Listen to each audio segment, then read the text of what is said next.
With us here today, we have Ambrose Otieno, and we also have Perpetua, who is the Vice President of SAYDS, and we have our Vinya, who's also a fellow in our program, and then myself, Levy Odera, who is the President and Executive Director of SAYDS.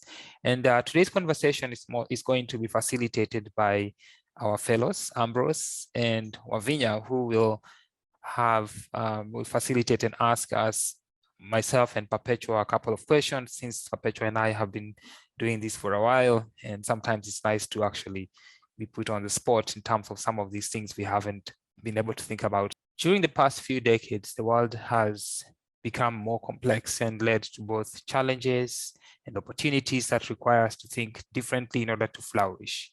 The future generations in specific will have to come up with better solutions to complex problems that past generations did not face.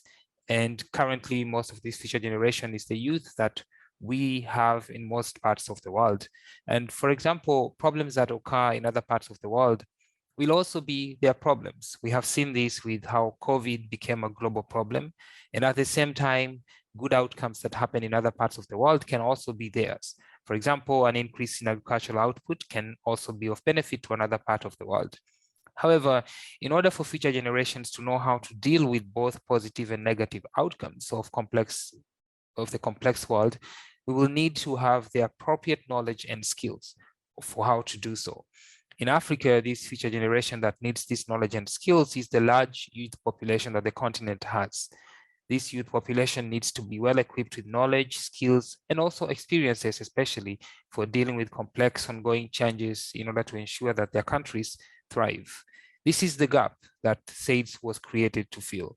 In Kenya, where we are currently based, we are currently equipping youth for the changes that are being brought about by the adoption of a new constitution in 2010, which ushered in a devolved government.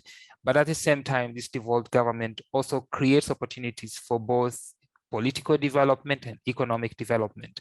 However, this may not occur if we don't know what to do with those changes. A lot of these changes will be complex, and they are already complex, and we have to think about that, how that happens. Welcome to this conversation that we will be having with two of our fellows in our program. And we'll be talking about what this means in terms of how the organization is created, why it was created, and how this organization, SAYDS, tries to address this issue. SAYDS stands for Systems Acumen for Youth-Led Development Solutions. The systems acumen here is basically the complexity thinking and systems thinking skills that we equip youth to prepare them for this complexity and the challenges that come from other parts of the world, are experienced in Africa and also experienced in Kenya.